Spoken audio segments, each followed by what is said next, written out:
예수님께서 십자가에 달려 돌아가셨습니다. 십자가에서 죄 없으신 예수님의 고귀한 피가 흘렀어요. 우리는 그 피를 보배로운 피라 하는 의미로 뭐라고 부르죠? 보혈이라고 부릅니다. 이렇게 설명해 주지 않으면 애들은 보혈 그러는데 그게 뭔지 모르고 가는 거예요. 왜? 한자를 배우지도 않으니까. 예수님께서 십자가에서 흘리신 보배로운 피가 나를 위해 흘리신 속죄의 피라는 사실을 믿을 때 의롭다함을 얻는다는 것을 신학적으로 칭의라고 말합니다. 다시 말합니다. 예수님께서 십자가에서 흘리신 보배로운 피가 누구를 위해서? 나를 위해서 흘리신 속죄의 피라는 사실을 믿습니다. 그럴 때 뭐를 얻는다고요? 의롭다함을 얻는다는 것을 신학적으로 뭐라고 그런다고요? 칭의라고 그러는 거예요. 칭의라는 성경적이고 신학적인 용어를 정리한 것이 뭐냐면 이신칭의입니다. justification이라고 그러는데요. 저 한자를 보세요. 이신이라는 건 믿음으로써 그런 뜻이에요. 칭의는 의롭다함을 얻는다 그런 뜻이에요. 이신칭의가 뭐예요? 믿음으로써 의롭다함을 칭한다, 얻는다 이런 뜻이에요. 하나님께서 예수 그리스도의 완전한 의를 근거로 하여 죄인을 의롭다고 선언하시는 하나님의 법적 행위가 칭이란 말이죠. 이것을 의로 인정한다, 의인이라고도 한다. 그렇게 설명드릴 수 있습니다. 자, 그러면 십자가 사건을 예시한 구약의 사건은 창세기 22장에 나타난 아브라함이 이삭을 제물로 드린 사건입니다. 하루는 하나님께서 아브라함을 부르셨어요. 아브라함아, 그러니까 내가 여기 있나이다. 그러니까 내 아들, 내 사랑하는 독자 이삭을 데리고 모리아 땅으로 가서 내가 내게 일러준 산 거기서 그를 번제로 드리라, 불살라 드려라. 그렇게 끔찍한 말씀을 하셨어요. 100세에 얻은 아들, 지금 120세쯤 됐고 아들은 20쯤 된 거예요. 근데 불살라 바치라는 거예요. 여러분 같으면 불살라 바칠 수 있겠어요? 눈에 넣어도 아프지 않은 아들, 자기 생명보다 지금 어때요? 더 귀하죠. 자기는 죽어도 그만이지만 120 살았으니까 이제 대를 이어야 되잖아요. 또 이 무슨 날벼락 같은 소리입니까? 이런 생각 안 했겠어요? 주실 때는 언제고 도로 바치라는 겁니까? 그리고 이삭을 통하여 하늘의 별과 같고 바닷가의 모래와 같이 뭘 준다고 그랬어요? 후손을 주겠다고 그랬잖아요. 근데 아직 장가도 안 갔는데 바치라고 그러면 그 약속은 어떻게 되는 거예요? 기가 막힌 말씀을 한 거예요. 근데 밤새 번민하던 아브라함이 아침이 되자 이삭을 데리고 번제에 쓸 나무를 이삭에게 져라. 그리고 이삭이 짐을 지고 모리아 산을 향해 떠났습니다. 그럼 가다가 보니까 이삭이 이상한 느낌이 들었어요. 아버지, 불씨는 이렇게 아버지 손에 들렸고 짐은 제가 장작은 졌는데 그러면 번제 드릴 양은 어디 있습니까? 이렇게 물으니까 번제할 어린 양은 하나님께서 준비하시리라. 그렇게 말을 하고 침묵이 흘렀어요. 어느덧 모리아산 정상에 가니까 아브라함이 번제단을 쌓아라. 그래서 장작을 배열해서 단을 쌌어요. 그랬더니 얘야 일로 와라. 뒤로 손 좀 내봐라. 뒤를 손을 내니까 끈을 묶는 거야. 낌새가 이상하더니 정말 이상하다. 그러더니 아버지가 누워라. 그래서 눕히는 거예요. 20살 먹은 아들이 이거 노인장 왜 이러십니까? 그리고 밀면 아버지가 거기서 뼈 부러지는 겁니다. 골다공증 이미 왔겠죠. 그런데 아들이 순순히 누운 거예요. 그랬더니 칼을 들어서 아들의 목을 치는 거예요. 그러니까 다급한 목소리로 아브라함아, 아브라함아, 시작.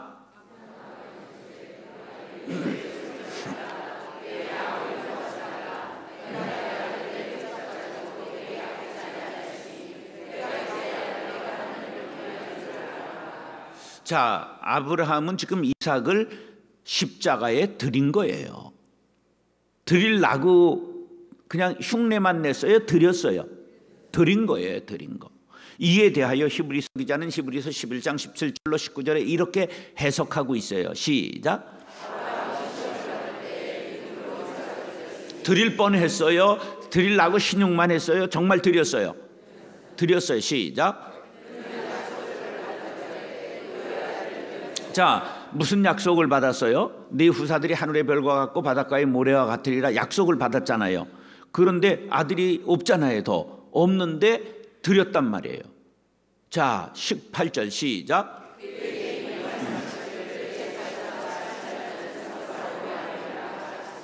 자손이 지금 이스마엘을 통해서 주신다고 그랬어요? 이삭을 통해서만 주시는 게 네 자식이라고 그랬어요? 이삭만 통해서. 시작.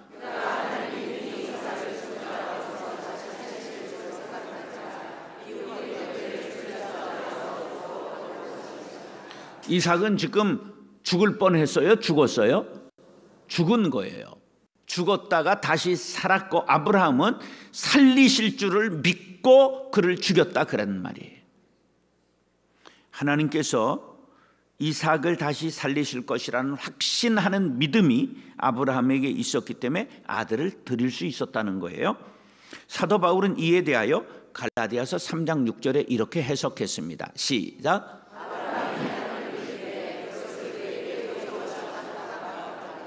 자, 아브라함이 하나님을 어떻게 하매?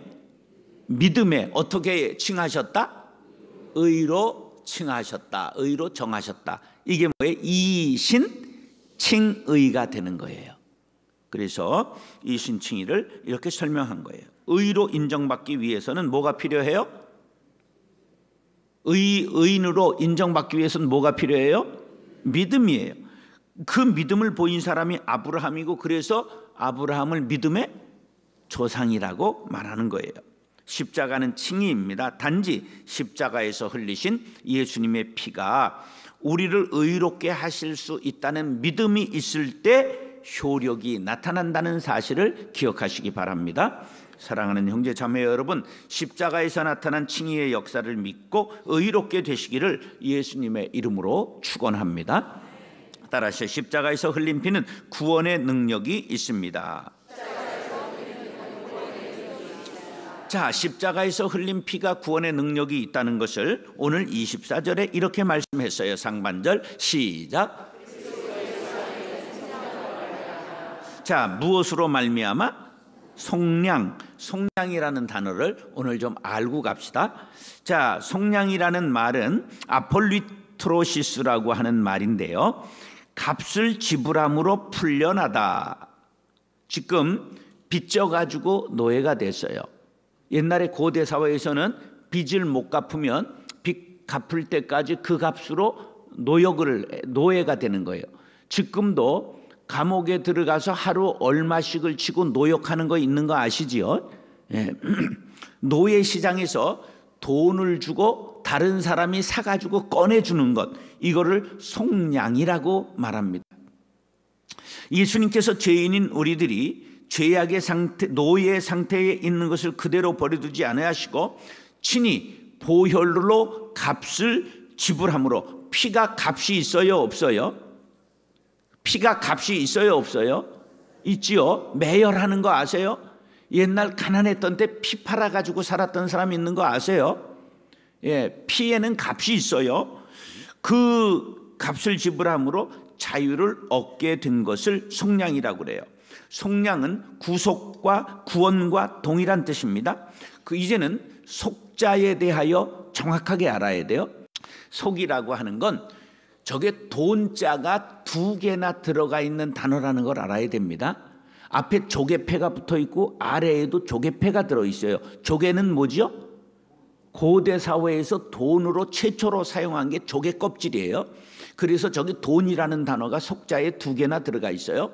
그래서 속바칠 속이라고 하는데요, 속은 죄를 씻기 위해 재물이나 노력 등을 바치는 걸 속이라고 그래요. 그러니까 이게 한자어를 알지 못하면 우리 사람은 절대 유식할 수가 없습니다. 우리는 영어 하면 세계적인 사람은 되지만 한국 사람은 이 한자어를 정확하게 이해해야만, 사전을 찾아봐야만 이게 유식한 사람이 될 수 있어요. 이 속이라고 하는 건 빚진 것에 대신해서 다른 물건이나 노력을 제공하는 걸 속바치다, 속이라고 말하는 거예요. 자, 그래서 속자가 쓰였잖아요. 속량. 속양자는 뭐냐면 저거는 우량하다. 수우미양 그러잖아요. 양민. 그러니까 우리가 천민이 아니고 양민, 양반 할 때 양인데요. 양반의 양하고는 좀 다르죠. 양반은 이제 문반, 무반에서 문무 둘을 나누는 양쪽을 할 때 그렇게도 말하는데, 저거 뭐 이런 뜻이에요. 속량은 몸값을 주고 종의 신분을 풀어주어 양민이 되게 함. 신분이 바뀐 걸 뜻하는 거예요. 구속은 뭐냐? 속전을 바쳐 구원하는 것에, 돈을 주어서 사람을 구원하는 것에 설명을 하고 있는 거고요. 구원은 죽음에서 건져냈다, 그런 거죠. 도움을 주었다, 그런 거예요. 자, 이상에서 본 바와 같이 구원, 구속, 속량은 모습 비슷한 단어인데, 구원을 하기 위해 대가를 지불했다는 것을 강조한 단어는 뭐예요? 구속이에요. 대가를 지불했다는 걸 강조하는 건 구속.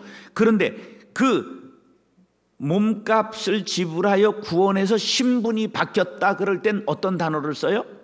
속량을 쓰는 거예요. 이렇게 단어가 의미가 똑같은 것인데 어떤 한자를 쓰느냐에 따라 뜻이 달라진다, 그런 뜻이죠. 자, 제사를 지내는 데는 반드시 3대 요소가 있어야 됩니다. 제사의 3대 요소, 제사를 드리는 사람, 저 사람이 뭘 가지고 와야 돼요? 제물을 가져와야 돼요. 그러면 하나님과의 누가 필요해요? 매개하고 있는 무당, 우리는 제사장, 그렇게 말하는 거예요. 그래서 제사에는 제주, 제물, 그러니까 또 제주도 가지 마시고요. 제주, 제물, 제사장이 필요하다. 자, 그런데 구약에서 제물은 뭐였어요? 소나 양이나 그 다음에 염소를 가끔 썼어요. 그 다음에 비둘기, 이런 것들이 제물로 사용되었습니다. 그런데 반드시 제물은 뭐를 흘려야 되죠? 피를 흘려요. 어떻게 그렇게 잘하세요? 피를 흘려야 됩니다. 그래서 제사를 드리는 제주의 죄를 속하는 것입니다. 누가? 동물이. 그런데 문제는 뭐냐면 이 제물은 효과가 얼마 있어요? 한 번, 일회용이에요. 일회용. 그래서 영원한 제물이 필요한 거예요. 영원한 제물은 죄가 있으면 돼요, 안 돼요? 안 되죠. 그렇기 때문에 하나님의 아들, 죄 없으신 예수님이 제물로 사용된 것입니다. 그러므로 누구든지 예수님께서 못 박히신 십자가를 바라볼 때 죄짐이 풀어지고 의롭다 여김을 받고 구원받게 되는 놀라운 역사가 일어나게 되는 것을 믿으시기 바랍니다. 십자가의 능력, 십자가의 구원은 큰 일을 행한다고 임하는 것이 아님을 보여주는 사건이 예수님이 달려 돌아가실 때 갈보리 언덕에서 일어난 거예요. 그 사건이 우연히 일어난 게 아닙니다. 자, 보세요. 예수님은 흉악한 사람으로 몰아가기 위해서 의도적으로 2명의 강도를 붙여서 함께 셋을 죽입니다. 여기에 강도들을 붙였어요. 이게 강도들이 전승에 의하면 정치 혁명을 했던, 로마에 반대했던 사람들이라 그렇게 봐요. 그러니까 예수님도 지금 정권에 반대한 사람으로, 정치범으로 사실은 죽이는 거죠. 근데 한편 강도가 유대인의 특징을 그대로 보입니다. 유대인의 특징을 어제 말씀드렸어요. 유대인은 뭐를 구해요? 유대인은 뭘 좋아해요? 표적을 좋아해, 기적을 좋아한단 말이에요. 그러니까 이 유대인의 특징을 뭐라고 보이느냐 하면, 당신이 정말 하나님의 아들이냐?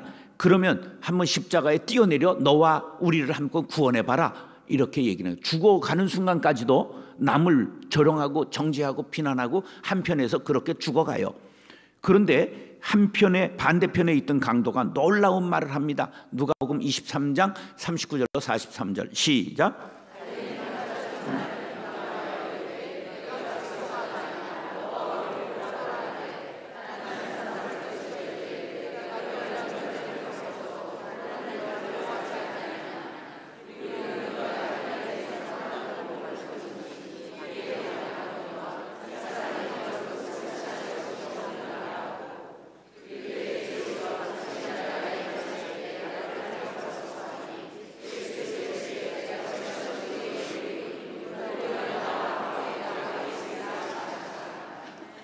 자, 십자가의 능력, 십자가의 구원, 십자가에서 일어난 칭의의 사건은 오래 믿는다고 일어나는 거예요? 아주 믿는 지 하루 이틀 된다고 일어나는 거예요? 어떤 거예요? 상관이 없어요. 예. 오래 믿고 안 믿고 상관이 없어요. 나이가 많고 적고가 상관이 없어요. 많이 배우고 안 배우고가 상관없어요. 여기 보니까 이 즉석에서 예수님을 이 사람이 믿었다 그런 말이에요.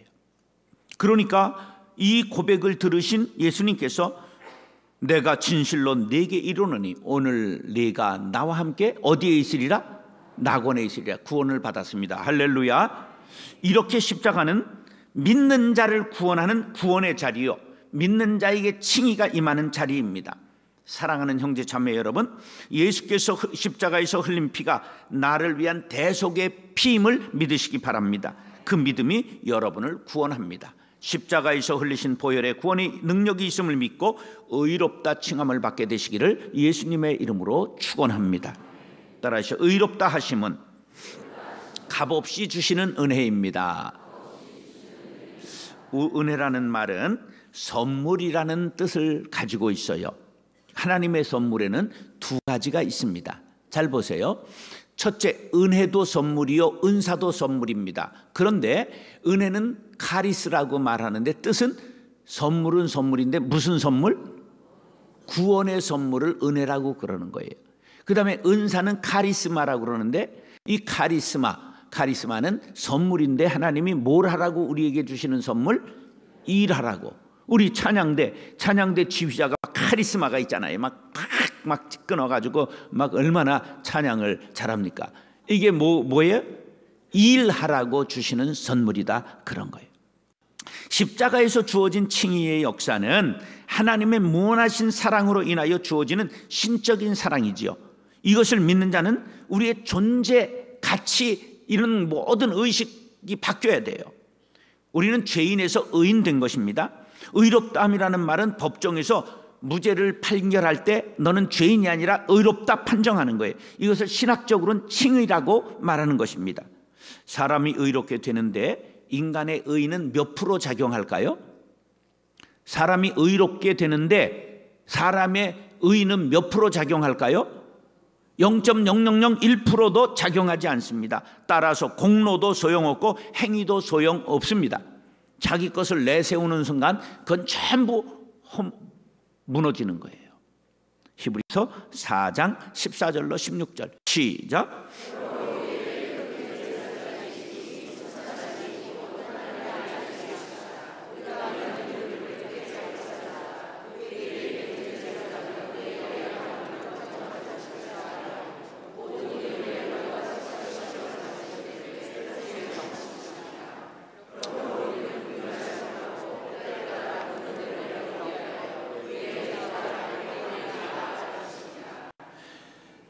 우리가 값없이 주시는 보혈의 은혜를 덧입고 의롭다 하심을 받고 하나님 앞에 날마다 보좌에 나가 아버지 감사합니다, 감격에 젖어 살아가는 저와 여러분들이 될 수 있기를 예수님의 이름으로 축원합니다.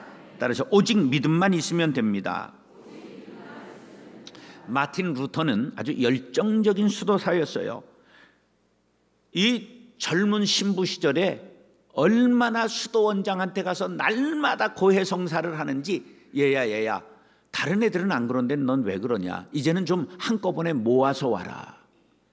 1년에 꼭 한 달에 한 번 하면 될 걸 매일 와가지고 난 이런 죄가 있습니다, 마음에서 이런 음욕이 떠올랐습니다, 막 이렇게 하니까 나중엔 이 수도원장이 너무 질려가지고 얘야 이제 그만 와라 너는, 그렇게 말했을 정도로 아주 막 열정적인 그런 수도사였어요.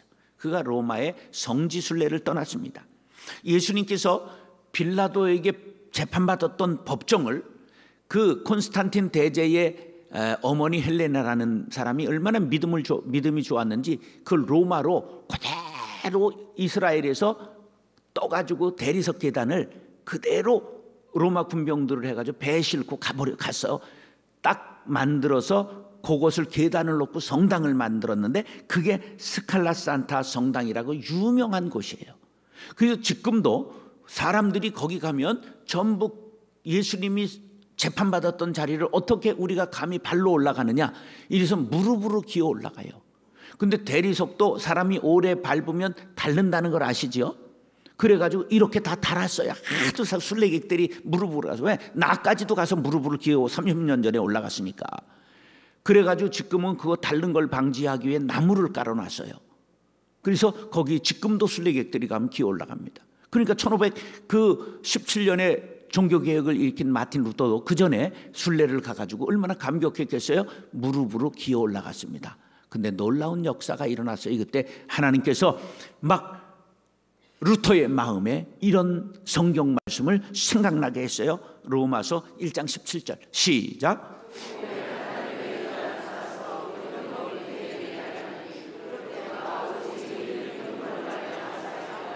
오직 의인은 무엇으로 말미암아 살아요? 믿음으로 말미암아 사는 거예요. 그가 이 말씀을 하나님이 막 울려 퍼지게 하시니까 벌떡 일어났어요. 그래, 이것은 우리가 고행이나 고해성사나 면죄부를 사는 헌금이나 그것으로 구원받는 것이 아니라 십자가에서 보배 피를 흘리신 예수 그리스도를 믿는 믿음으로 구원받는 거다. 그리고 벌떡 일어나서 돌아왔습니다. 그리고서는 그게 종교개혁을 일으키게 된 도화선이 된 거예요. 그러니까 알고 보니까 종교개혁은 누가 일으킨 거예요? 하나님께서 그 마음에 로마서 1장 17절 하박국 2장 4절 그 말씀을 집어넣어 준 거예요. 깨달음을 준 거예요. 그래서 종교개혁의 첫 번째 구호가 뭐예요? 오직 믿음이에요. 솔라 피데, 오직 믿음. 그래서 그럼 오직 믿음의 반대는 뭡니까? 오직 행위, 오직 공로, 이런 거 되는 거죠. 오직 믿음 외에 구원에 다른 것이 끼어들어오면 이단입니다. 문선명의 공로, 무슨 신천지, 이거 다 인간들의 공로를 집어넣기 때문에 전부 이단이 되는 것이죠. 25절 시작.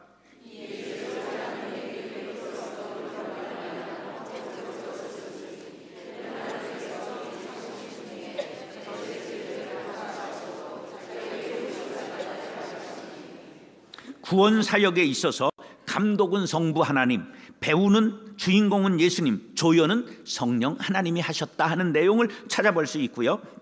여기 중요한 것은 바로 그리스도의 희생의 피가 인간 각자에게 구원을 가져다 주는 것은 피의 공로를 뭐하는 믿음?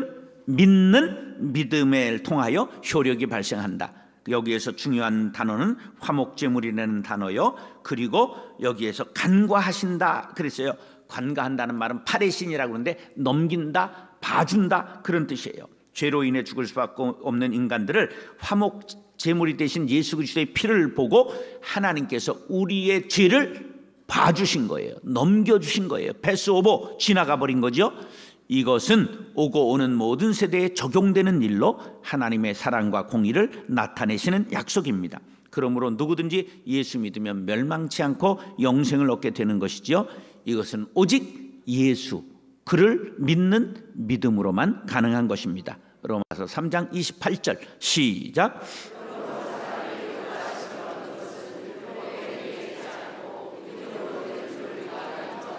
자, 믿음 앞에 오직을 넣어 다시 읽겠습니다. 시작. 예, 믿음으로도 되고 다른 것도로 되는 게 아니라 어떻게 믿음이라고요? 오직 믿음.